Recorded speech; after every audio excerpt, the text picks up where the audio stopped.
tanggal 9 September kemarin saya dapat flyer. Oke.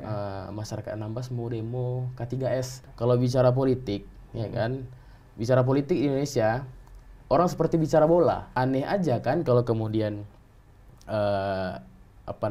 daerah sekelas Pemda minta data CSR apa saja yang pernah diberikan kepada masyarakat kami, tidak dikasih. Gitu loh. Makanya ada permainan juga di situ. Saya yakin ada permainan di situ. Perusahaan nasional sendiri yang ribet gitu loh. Bahasa kasarnya ribet. Begitu. Apa sih susahnya transparan? Ya kan? Kesulitan dalam transparansi ini kan ketika ada permainan. Karena mereka ini udah lama sekali beroperasi di daerah kita. Dan kita nggak sejahtera. Nggak tahu siapa yang sejahtera.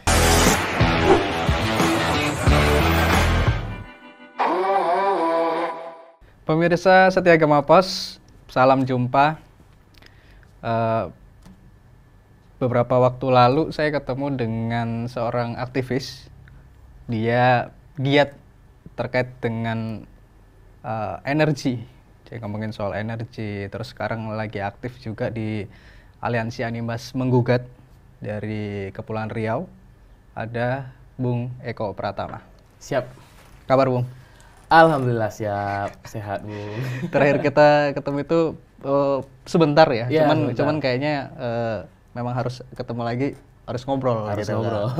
Dan Bung Eko ini memang sekarang di Aliansi Anambas Menggugat. Anambas Menggugat, tapi aktivisnya masih nih dari zaman masa sekarang ya. Masih, ya itu bawaan proses. Bawaan proses. Jadi nggak bisa tinggal. Tapi seru ini sekarang Bung Eko ini memperhatikan banyak soal pengelolaan energi kita di Indonesia. Dan kemarin ngobrol sebentar, nah sekarang ini mau saya kulik nih sebenarnya Bung. Siap. Kalau kemarin kita banyak ada Bung mengungkap ada keresahan-keresahan, ada kemudian persoalan-persoalan. Tapi kalau dari Bung sendiri nih, melihat kondisi pengelolaan migas di Indonesia itu seperti apa? Oke, terima kasih Bung dari Gema Pos. Saya terima kasih dulu nih udah diundang. Jadi kemarin kita sempat ngobrol dikit mengenai apa yang sekarang kami gerakkan. Sebenarnya gerakan ini sudah lama. Waktu saya di BEM Nusantara, saya pernah juga pimpin demo pada saat memperjuangkan waktu itu Blok Rokan. Blok Rokan. Ya, waktu itu Blok Rokan sama teman-teman Riau bersama BEM Nusantara. Nah, kali ini berhubungan dengan daerah saya sendiri di Kepulauan Riau. Kebetulan saya berasal dari Kabupaten Kepulauan Anambas. Jadi ini sebenarnya sudah lama sekali saya tunggu-tunggu. Jadi tanggal 9 September kemarin saya dapat flyer. Masyarakat Anambas mau demo K3S. Yang di dalamnya itu ada Medco Energy, Star Energy dan Harbor. Ya kan? Nah, kita melihat memang dari dulu industri hulu migas ini jarang disorot oleh publik, jarang disorot oleh masyarakat. Kalau bicara politik, ya kan, bicara politik di Indonesia, orang seperti bicara bola, ya kan, jadi selalu dibicarakan. Tapi bicara migas sulit sekali. Bahkan di kegiatan kemahasiswaan pun waktu saya jabat di BEMNUS itu jarang sekali anak-anak bicara soal migas. Padahal ini sesuatu yang sangat seksi dibicarakan karena ini berhubungan dengan pendapatan negara kita. Pendapatan negara kita cukup besar di industri hulu migas. Cuma jarang kita bicara soal ini. Karena apa? Memang kalau dikulik tata kelola industri hulu migas kita udah berantakan dari dulu. Nah, maka dari itu kita pengen nih pemerintahan yang baru nih gimana? Ya kan? Apakah tata kelolanya nanti akan sama dengan yang ada sekarang? Ataukah akan ada gebrakan-gebrakan baru? Karena hari ini Bang, untuk misalnya kami nih di Kepulauan Riau, kami daerah penghasil, ya kan? Ada 9 blok di sana, ada sekitar belasan perusahaan yang beroperasi di sana, baik itu yang sudah berproduksi, tahap pengembangan maupun eksplorasi. Kita masih hidup di garis kemiskinan Bang. Gimana ceritanya? Ya kan? Kita masih, Kepulauan Riau masih dikatakan jauh dari kata sejahtera, apalagi daerah-daerah yang non perkotaan seperti kami Kabupaten Kepulauan Anambas. 3 tahun terakhir ini APBD kami defisit terus. Padahal daerah penghasil migas. Berarti tata kelolanya yang harus diperbaiki kalau menurut saya. Dari apanya? Maksudnya kalau sekarang ini kan pengelolaan migas, ini kan kalau ngomongin Kepulauan Riau, kita ingat kemarin ada Bupati Meranti ya, kalau nggak salah. Itu Riau. Oh Riau. Nah, tapi itu berani dekat-dekat kan? Iya, dekat tetangga. Bicara soal tata kelola migas, ya kan? Kenapa kemudian di daerah kami miskin, sedangkan kita punya banyak tambang di situ, kan, tambang migas. Apakah tadi hampir sama kan persoalannya? Bagaimana kemudian Kepulauan Riau juga kondisi seperti itu? Itu kalau menurut Bung persoalannya di mana? Apa kemudian di aturannya, kalau sekarang kan ke nasional semua kan? Ini seperti apa? Persoalannya adalah pada kewenangan yang semuanya ditarik ke pusat. Tapi sebenarnya gini Bang, ada peraturan menteri Permen SDM nomor 37 tahun 2016 yang mengamanatkan daerah itu juga bisa untuk mengelola industri hulu migas bersama-sama dengan K3S. Jadi ada namanya PI 10%. Tetapi banyak daerah yang kemudian tidak ditawarkan oleh kontraktornya, oleh K3S-nya, oleh SKK migasnya, tidak diarahkan, termasuk Kepulauan Riau. Ya kan? Nah, konteks dalam bicara soal Bupati Meranti, kalau Bupati Meranti kemarin, kalau tidak salah saya, dia tuh meminta pemerintah pusat membuka bagaimana skema bagi hasil dan berapa angkanya. Karena selama ini memang daerah itu cuma tahu bersih.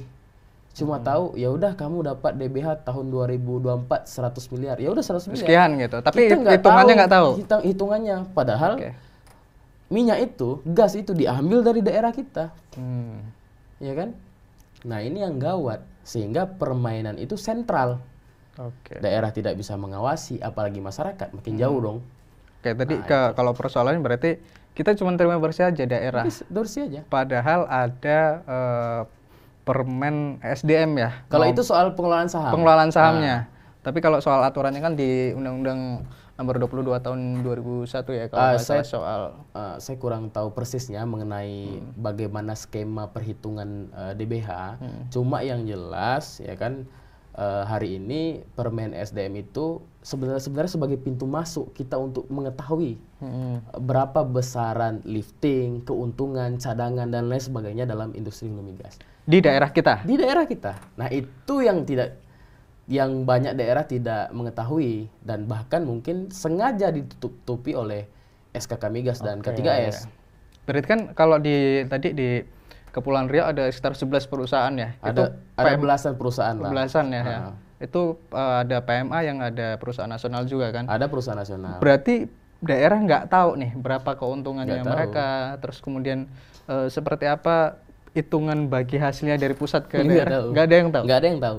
Pernah minta nggak? Pernah. Kabupaten Kepulauan Anambas tuh sering, ya kan? Bukan hanya berkaitan dengan DBH. Kabupaten Anambas tuh sering minta data, semisal dengan data CSR, itu pun kita nggak dapat. Apalagi DBH. Kalau CSR kan ada aturannya itu, kalau nggak salah 4%-an kan? Harusnya kan ikut Undang-Undang PT. Cuma kata SKK Migas, nah nih setiap pertemuan SKK Migas itu selalu bilang kalau untuk khusus industri hulu migas itu kita punya aturan khusus. Yang sampai sekarang saya nggak tahu aturannya. Saya cari saya tidak dapat. Saya coba minta, saya juga nggak pernah dijelaskan. Nah, mereka bilang kalau industri hulu migas itu hanya 1% dari keuntungan per tahun. Nah, itu pun kita nggak tahu keuntungan per tahunnya berapa. Per tahunnya berapa. Jadi kan lucu Mas, seperti perusahaan-perusahaan yang ada di kami nih di Blok B, Laut Natuna dan Laut Anambas. Di Blok B itu ada 3 K3S. Pertama Medco Energy, Medco ENP Natuna, anak perusahaan dari Medco Energy. Terus ada Harbor, terus ada Star Energy. Nah, base-nya itu di kabupaten kami. Di persis di Kecamatan Kute Siantan namanya. Kabupaten Kepulauan Anambas. Base-nya itu di tempat kami. Tapi kami nggak tahu aktivitas produksi mereka itu berapa. Terus aneh aja kan kalau kemudian daerah sekelas Pemda minta data CSR apa saja yang pernah diberikan kepada masyarakat kami, tidak dikasih. Kan aneh. kan gitu. Jadi ada apa? Jadi menurut saya di industri hulu migas itu khususnya di Kepri bukan hanya hal-hal besar yang ditutupi, hal-hal yang kecil pun dikapitalisasi oleh mereka. Oke, CSR-nya aja kita nggak tahu CSR-nya aja distribusinya banyaknya lewat yayasan.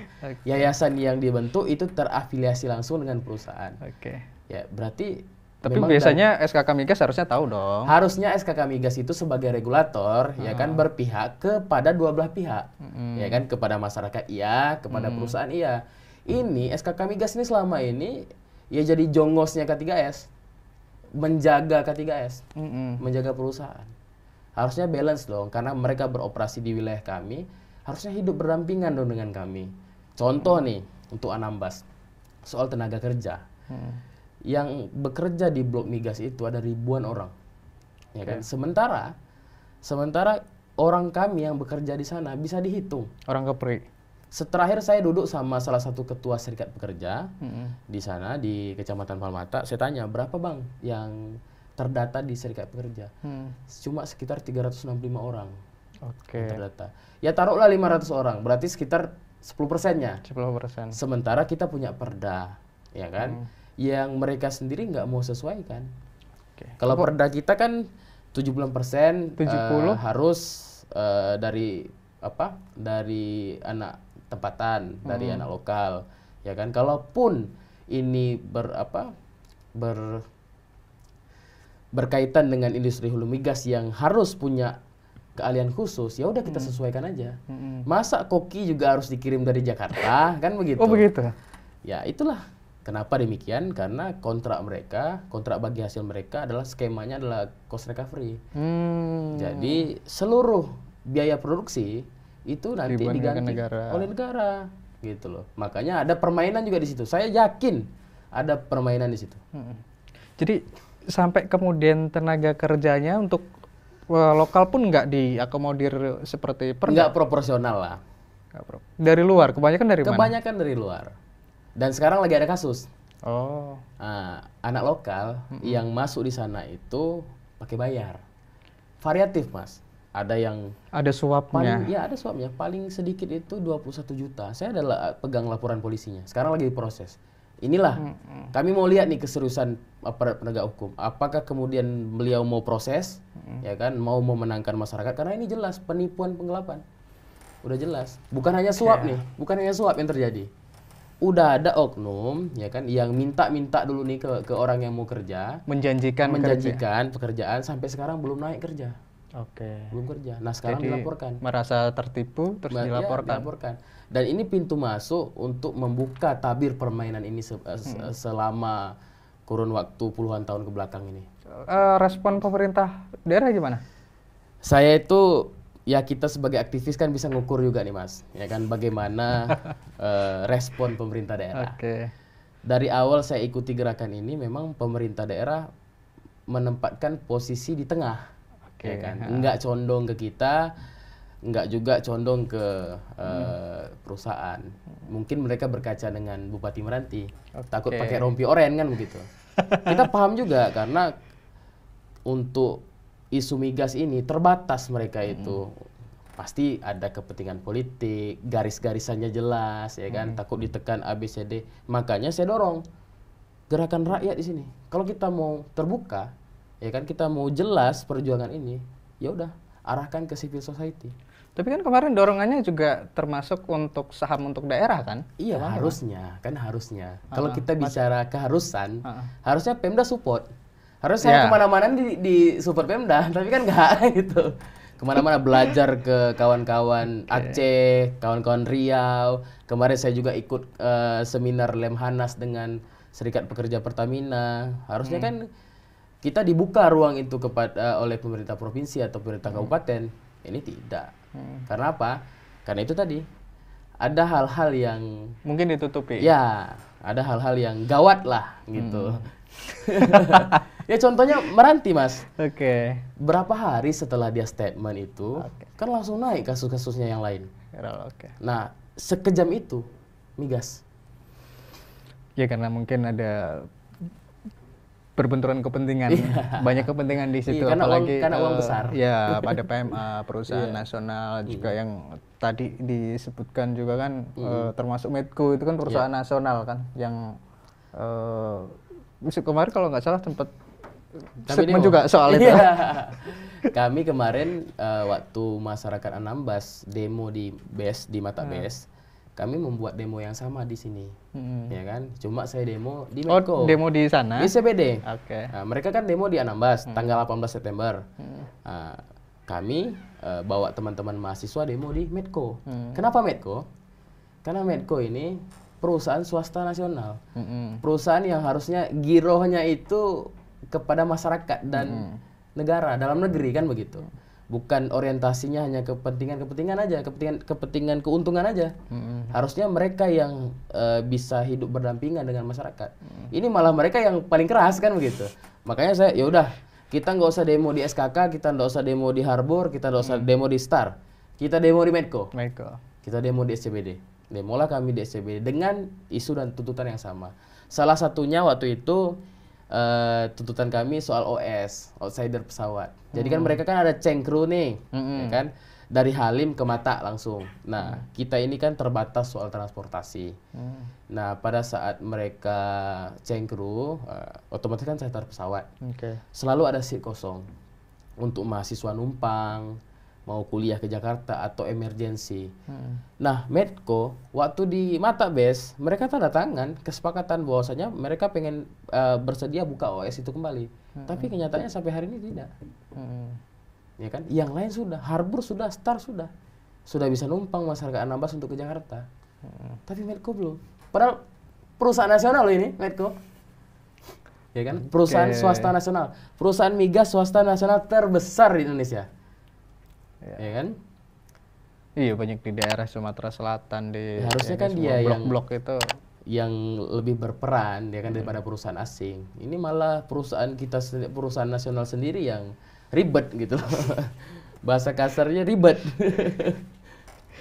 Ada persoalan lain nggak sama Medco kemarin? Saya lihat ada beberapa isu kan? Ya, kalau saya sekarang lagi fokus mempelajari soal aturan mengenai cost recovery. Apa saja item yang boleh di cost recovery kan dan tidak, ya kan? Karena tahun 2020 BPK pernah mengaudit cost recovery Medco dan ada temuan.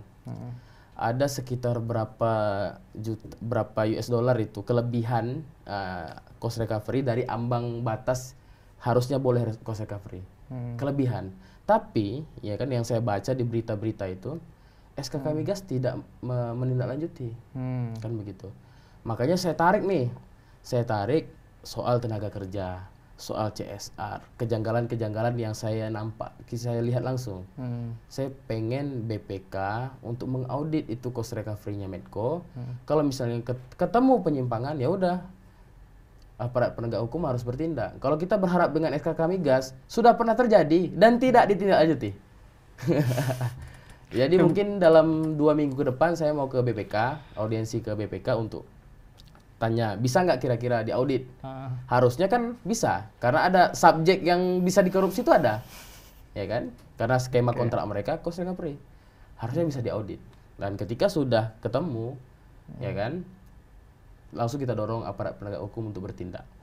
Karena kalau kita berharap dengan SKK Migas, jangan haraplah, karena sudah pernah terjadi. Sampai waktu itu ada salah satu anggota Komisi 7 yang ngomong keras, ya kan? Negara ini memang mau meningkatkan lifting, ya kan? Tetapi jangan juga dirugikan. Nah, itulah yang terjadi pada saat ini. Dan terjadinya semakin banyak, semakin besar. Itu tadi, Mas. Untuk ningkatin lifting ya. Yang target-targetnya hari ini kalau kita lihat nggak ketawa kita kalau lihat target. Belum tercapai ya. Berapa sih sekarang ini produksi migas kita per hari ya? Persisnya saya nggak tahu. Ada sekitar kira-kira 600.000 barel. 600.000 barel per hari. Itu semua PMA sama semua perusahaan. Jadi mimpi kita tuh 1 juta barel. 1 juta. Mimpi kita, ya kan? Cuma produksi kita sampai hari ini baru ya kurang lebih 600.000. Bahkan kurang dari itu. Jadi apa yang ditetapkan setiap tahun, yang ditargetkan setiap tahun tidak pernah tercapai. Ya saya kira persoalannya ada di K3S dan regulator. Tata kelolanya. Tata kelolanya. Coba tata kelolanya diperbaiki, ya mudah-mudahan lah. Kita berharap nih Pak Presiden baru kita, Pak Prabowo Subianto. Karena gini Mas, saya tuh selalu merinding dengar pidato Pak Prabowo. Selalu bicara soal pasal 33, ya kan? Di mana bumi, air, laut, dan kekayaan Indonesia ini harus dikuasai negara dan digunakan sepenuhnya untuk kemakmuran rakyat. Ya kita coba tes di industri hulu migas nih. Kalau di Minerba kita udah kecolongan lah, ya kan? Kalau di Minerba ini kan konsensi semua, ya kan? Bukan kontrak bagi hasil. Yang habis daerah kita, negara kita, ya kan? Yang untung pengusaha-pengusaha aja kan begitu. Coba kita lihat komitmen Pak Prabowo di migas nih. Apakah kemudian dia mau mengembalikan jalannya tata kelola migas ini kembali rohnya kepada pasal 33 atau masih mau dilanjutkan seperti saat sekarang? Kalau sekarang ini gawat lah. Masa sekelas ini wakil negara, ya kan, berkontrak dengan perusahaan, mereka ini sifatnya sementara, SKK migasnya sifatnya sementara. Cuma mereka berkontrak, ya kan, berkontrak untuk kontrak-kontrak yang besar, kontrak-kontrak yang jalannya itu puluhan tahun. Gimana nggak kegadai kita, ya kan, sebagai bangsa ke perusahaan-perusahaan, apalagi perusahaan asing. Nah, itulah yang jadi persoalan kita ya, inti dari persoalan industri hulu migas kita. Tapi kemarin salah satu teman-teman yang sampaikan itu pengen bahwa kemudian daerah juga punya peran penting dalam konteks tata kelola migas. Itu mekanismenya seperti apa kalau kemarin yang didiskusikan Bung Eko? Harusnya kan udah ada Permen SDM nomor 37 tahun 2016. Ya kan clear itu. Yang 10%. Iya, soal PI 10%. Harusnya seluruh K3S yang sudah berproduksi utamanya itu tawarkan kepada daerah. Ya kan? Kalaupun daerahnya kemudian tidak kuat, karena kalau misalnya mau masuk saham kan kita harus keluarkan cost, ya kan? Misalnya berapa nih? 500 miliar misalnya. Prosedurnya juga kan harus ada. Iya, kan BUMD-nya bisa dibantu dulu oleh K3S. Nanti tinggal potong dari bagi hasil dari saham yang dikelola. Harusnya bisa digendong seperti itu. Kalau kemudian perusahaan ini niatnya memang pengen bangun daerah. Pengen bersama-sama membangun Indonesia. Membangun daerah bukan berarti tidak membangun Indonesia, kan begitu. Indonesia ini ada karena daerah-daerah ini ada. Harusnya soal batas wilayah, soal kewenangan, kita nggak usah perdebatkan lagi. Sama-sama untuk Indonesia, walaupun konteksnya daerah. Nah ini yang nggak terjadi. Tapi dulu sempat ada loh begitu, maksudnya pembagiannya ke daerah kan zaman SBY kalau dulu masih lumayan besar. Ya, akhirnya muncul banyak persoalan di bisa kita bilang raja-raja daerah lah begitu. Nah itu yang mau ditumpas Pak Jokowi, ya kan? Itulah, akhirnya kewenangannya ditarik ke pusat. Cuma dari pusat ini nggak kembali ke daerah, kan percuma, ya kan? Semakin sempit. Bahkan nih Mas, rata-rata daerah penghasil migas sekarang ini defisit APBD-nya, karena dulunya mereka udah terbiasa dengan APBD yang besar. Sekarang ini kan harus penyesuaian lama ini dengan APBD. Anambas misalnya. Di kita dulu sebelum tahun 2000 kan kita pemekaran dari Natuna tuh tahun 2008 sampai 2013 kita masih sejahtera. Pegawai negeri sipil golongan 3A fresh graduate langsung jadi pegawai ini terima 13 juta per bulan. Besar. Karena keseranya gede, TPP-nya gede. Dari mana itu duit? Dari migas, dari dana bagi hasil migas. Sekarang penerimaan P3K aja mungkin nanti ke depan nggak terima TPP karena postur anggaran udah nggak kuat lagi. Sekarang berapa APBD-nya? 900 miliar. 900. Kalau dulu hampir pokoknya di atas 1 triliun. 1,4 triliun gitu. Kalau nggak salah saya persis angkanya. Tapi yang jelas jauh sekali. Karena kita bisa lihat dari kehidupan masyarakat. Jadi tadi pertama soal pengelolaannya nggak apa-apa nasional, tapi jelas dong pembagiannya. Dan harus transparan begitu. Apa sih susahnya transparan? ya kan? Kesulitan dalam transparansi ini kan ketika ada permainan. Nah, berarti kan nggak salah kalau kita menduga memang industri hulu migas ini utamanya kayak yang saya tahu di Kepulauan Riau ya, memang gawat. Situasinya sudah genting sekali. Maka dari itu perlu didorong oleh gerakan masyarakat. Saya sudah sounding kemana-mana. Ke Dinas SDM saya sudah menghadap audiensi, tanya soal PI sampai sejauh mana. Ke kabupaten sudah berkali-kali, ya kan? Nah, tinggal lagi bagaimana nih gerakan rakyat bisa benar-benar on the track, ya kan? Tujuannya jelas. Jangan sampai kemudian kita udah berjuang nih, dorong K3S untuk tawarkan PI, ya kan? Dorong SKK Migas, dorong Kementerian SDM. Sementara daerah nggak siap, Kepri nggak siap, akan dibola lagi, lempar-lempar lagi ya. Lempar-lempar di pola-pola aja kita kan gitu. Nah, itulah yang jadi persoalan. Makanya saya juga dorong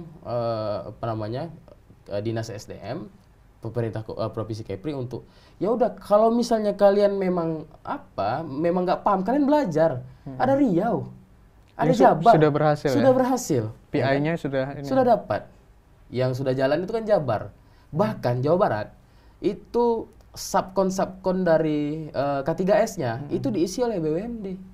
Oh, BUMD yang mengerjakan. BUMD yang kerjakan. Kayak misalnya kayak security, terus catering, itu semuanya udah clear BUMD yang kerjakan. Hal-hal yang pekerjaan-pekerjaan yang tidak memerlukan keahlian khusus, kayak operator. Di bidang SDM-nya. Ya, harusnya kan clear, bisa dilakukan oleh BUMD. Harusnya Kepri dari dulu sudah bisa seperti itu. Bisa kasih lapangan kerja, bisa kasih penghidupan untuk masyarakat di sekitar. Sangat bisa. Nah, kalau saya dapat cerita, kalau saya di kampung ya, selalu bilang, wah kita nih tinggal tai-tai minyak aja, tinggal sisa-sisa minyak aja. Kalau dalam pandangan saya, kalau misalnya tinggal di Laut Natuna Anambas itu hanya tinggal sisa-sisa minyak saja, kenapa Medco baru bangun kapal baru tuh, ya kan? Untuk menunjang aktivitas produksi. Berarti kan masih ada banyak nih. Ya kan? Tapi cerita-cerita di masyarakat, ya kan, yang berkembang di pemerintahan provinsi, udah tinggal sedikit, pemerintahan kabupaten udah tinggal sedikit, ya kan, udah dikeruk tuh oleh ConocoPhillips tahun 73 sampai tahun 2000-an, ya kan. Kalau memang hal itu terjadi, tidak ditemukan cadangan-cadangan baru yang lebih banyak, kenapa Medco harus apa nama kapalnya, FSPO Marlin kalau nggak salah saya. Baru itu. Nama proyek baru kemarin launching. Baru kemarin turun kapalnya udah belayar untuk meningkatkan produksi. Berarti kan jelas nih persoalannya memang tidak mau terbuka, tidak ada niat untuk bangun daerah. Jangan sampai kemudian ini kalau Kepri ini bisa jadi pemantik untuk daerah yang lain, saya senang sekali. Makanya saya pengen ngomong di mana-mana. Ini kawan-kawan, coba kita kulik nih soal industri hulu migas di masing-masing daerah. Kalau kita bisa menjadi pemantik. Kalau kemudian nanti kami bisa nih, kalau nggak ada titik temu dari perundingan-perundingan yang ada, memang target kami kita ganggu itu aktivitas produksi. Base-nya di kabupaten kami, Bang. Ya kan? Base-nya di Palmata. Kalau kami tutup bandara itu gimana? Ya kan? Nggak bisa mereka cengkeru. Nah, baru kita duduk berunding. Ya kan? Pemerintah daerah, pemerintah pusat, ya kan, dalam hal ini SKK Migas dan perusahaan. Gimana? Aturan jelas, ya kan, sudah ada soal PI. Nah, ketakutan saya dipola lagi, dibalikkan lagi. Gimana Pemprov kalian? Ya kan, mana BUMD-nya? Sesuai spesifikasi nggak? Ada uangnya nggak? Kalau masalah modal mungkin bisa dipinjamkan oleh K3S. Tapi kalau soal kesiapan, itu tanggung jawab Pemprov. Ini yang belum saya lihat, Mas. Makanya sampai saat ini kami masih coba mempelajari aturan. Belum nih, mungkin ya insya Allah habis pilkada lah. Kalau misalnya memang memungkinkan untuk kita turun lagi demonstrasi untuk menuntut hak masyarakat, kita turun. Karena kemarin tanggal 18 September hampir saja masyarakat udah mau turun, awalnya 5.000 orang, dikurangi lagi 2.000.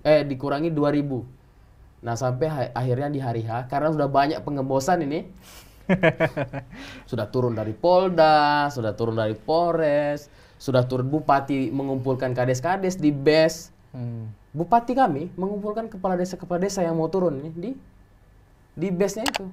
Ya dalam psikologi gerakan pastinya di situ inilah ya kan pasti gembos kan begitu. Akhirnya oke, aksinya sudah clear gitu loh. Yang datang nggak sampai 1.000 orang, tidak ada anarkis dan segala macamnya karena memang kita jaga itu. Kita nggak mau anarkis, cuma kita nggak mau juga posisi tawar kita ini rendah di mata konsorsium. Karena mereka ini udah lama sekali beroperasi di daerah kita dan kita nggak sejahtera.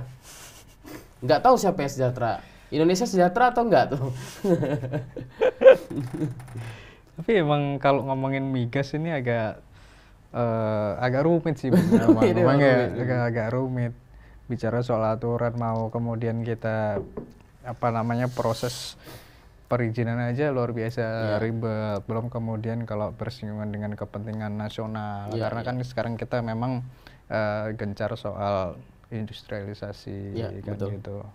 Terus bahkan kemudian beberapa perusahaan nasional kan digencarkan, termasuk mungkin menarik juga modal investasi, gitu kan, investasi masuk ke dalam untuk memang genjot produksi, termasuk di migas kan banyak juga di beberapa daerah kan juga begitu di Madura gitu semisal di Jawa Timur, di Maluku ya kan, Masela. Nah memang harus disuarakan terus kalau memang itu tidak sesuai dengan aturan. Kalau Bung tadi terus bicara soal dari SDM nomor 37 2016 ketentuan penawaran partisipasi interest yang 10% itu saya pikir memang mungkin belum banyak yang mendiskusikan itu betul. Dan daerah-daerah mungkin belum semua juga memperhatikan itu yang punya blok migasnya ya. Saya pikir memang harus didiskusikan terus supaya juga kita paham. Bung bilang tadi juga kita pelajari juga aturannya karena memang banyak juga nih. Banyak tumpang tindihnya. Aturan untuk atau migas. Bisa jadi klaim aturan yang sebenarnya nggak ada tapi diada-adakan, ya kan? Karena ini memang ya kita juga paham ya tingkat pemahaman kita terhadap aturan itu rendah, apalagi masyarakat. Ya kan kita ini kan masyarakat pulau, tapi kan nggak seharusnya berjalan seperti itu. Kalau memang negara ya kan dalam hal ini kalau soal industri hulu migasnya SKK Migas dan perusahaan mau hidup berdampingan dengan masyarakat dengan daerah. Ya kan? Itu intinya Mas. Harapannya begitu. Bolehlah masuk perusahaan tapi masyarakat juga diperhatikan dong. Nah, gitu. Kita nggak anti sama investasi sepanjang investasi itu berkeadilan, ya kan? Kita ini merah putih kok. Ya kan? Kalau kita mau ribut-ribut persoalan yang lebih ekstrim, Cina itu sudah pernah mau menyuarakan untuk stop produksi migas di Laut Natuna karena menurut mereka masih sengketa. Kalau kita arah-arahkan ke sana bagaimana kira-kira? Ya kan? Kan ribut. Kan ribut. Bakalan jadi perhatian internasional. Masyarakat mereka sendiri di daerah pengelolaan migas sendiri tidak sejahtera. Betul. Ya. Wajar kalau kemudian negara lain memantik konflik itu dan masyarakatnya malah ikut negara itu kan gitu. Lebih ekstrim lagi. Ya mudah-mudahan nanti pemerintahnya Pak Prabowo dan Mas Gibran. Amin. Saya berharap sekali. Ada upaya untuk bagaimana pengelolaan migas kita itu tata kelola migasnya diperbaiki lah seperti apa yang diinginkan oleh teman-teman sesuai dengan amanat undang-undang pasal 33 Undang-Undang Dasar ya pasal 33 1945. Luar biasa. Teruslah teman-teman berjuang lah ya menyuarakan. Amin. Siap ini. Mas. Kita coba mau tarik ke kampus supaya diskusinya ini bisa untuk semua. Jadi kita coba untuk kembangkan isu ini, kita ajak teman-teman di universitas yang di daerahnya ada migas. Kita coba bangun ini supaya jadi gerakan nasional. Kalau Kepri aja mungkin hanya Kepri aja, nggak kuat. Kalau gaungannya sudah dari Maluku, sudah dari Madura, dari Sumatera Selatan, dari Jambi, ini mungkin pemerintah akan lebih terbuka matanya bahwasanya ini ada yang keliru terkait tata kelola industri hulu migas. Mungkin itu Mas. Luar biasa. Ini sebenarnya bisa panjang gitu. Panjang banget. Panjang sekali. Nanti kita podcast lagi Mas. Ketika saya setelah dari BPK. Setelah dari BPK, oke boleh. Saya mau kulik juga. Kenapa yang 2020 itu tidak lanjuti? Ya kan? Masih lanjut aja tuh. Medco ENP Natuna kan gitu. Padahal jelas di situ ada temuan kelebihan Costa Capri. Ya boleh nanti kita obrolkan lagi soal situasinya seperti detailnya apa. Nanti terus kita bahas. Oke, terima kasih sekali lagi Bung Eko. Siap. Sering-sering nanti kita diskusi, sering-sering kita ngopi. Terakhir mungkin closing statement-nya, silakan. Oke, terima kasih Gema Pos yang sudah mewadahi nih gerakan kita kawan-kawan aktivis energi, utamanya dari Alam, Aliansi Anambas Menggugat. Jadi kami sekalian nih saya bilang ya ke pemerintah pusat, dalam hal ini SKK Migas, kami komitmen, kami serius, kami pengen industri hulu migas di Kepri itu diperbaiki. Kita pengen investasi itu hidup berdampingan dengan masyarakat lokal. Kita pengen juga dengan keberadaan K3S, keberadaan semuanya di sana, investasi di sana bisa mensejahterakan masyarakat yang ada di Provinsi Kepulauan Riau, utamanya di Kabupaten Kepulauan Anambas. Apabila nanti kita banyak bersinggungan di lapangan, ya anggap aja itu perjuangan dari kami dan defense daripada kalian dari K3S dan SKK Migas. Mungkin itu. Terima kasih. Dan terakhir, kami pastikan gerakan ini bukan hanya gerakan yang muncul pada saat pilkada.